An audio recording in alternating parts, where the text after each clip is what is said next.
Well, March delivered another month of hotter than expected economic performance. Starting with the employment report, the first estimate for monthly job growth came in at just over 300,000 in March, adding to strong postings in January and February. That takes total employment growth in Q1 to 830,000. The labor market has kicked off 2024 much stronger than anticipated, as average growth in the first 3 months of the year has outpaced the 2023 average. Economists still expect employment growth to cool later this year and remain more modest in the near term, but so far we haven't seen much evidence of that. One exception is the information sector, which posted year-over-year job losses of around 37,000 in March, amidst layoffs at several large firms over the last year. As I'm sure everyone saw and was digging into yesterday, the March CPI report also surprised on the upside for a third consecutive month. Annual inflation rose to 3.5% in March, up from 3.2% in February. Annual core inflation held steady, but remained above the all-item CPI, up 3.8% over the last year. On a monthly basis, the all items and core indices both rose 0.4%, which is about the rate at which they've risen the last couple months, January, February, and March.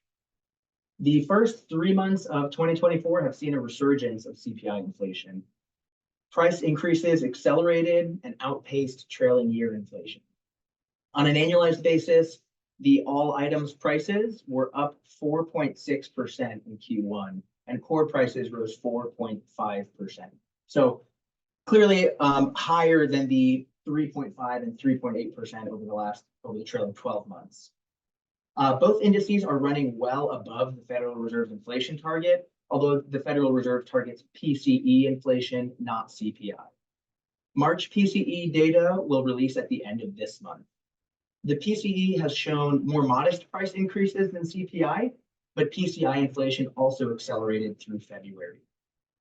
Continued price pressures have already altered the Fed's plan to cut interest rates, and the March data will likely be enough to take a summer rate cut off the table. So against this frothy economic backdrop, the Federal Reserve elected to hold interest rates steady in the range of 5.25 to 5.5% in its mid-March meeting. Most officials penciled 2 or 3 rate cuts for the year, which is largely consistent with their December expectations of 3 cuts. Market projections have moderated as the path to rapid interest rate cuts looks increasingly unlikely. After yesterday's CPI data release, futures market pricing implied 2 cuts by year end, which is consistent with the Fed's expectations. Markets also shifted their projections for the first rate cut from June back to September. I'll note here that RCLCO and RFA's house view has called for an initial rate cut in September since last November. The forecasting is a tricky business, but you do have to take credit for the wins.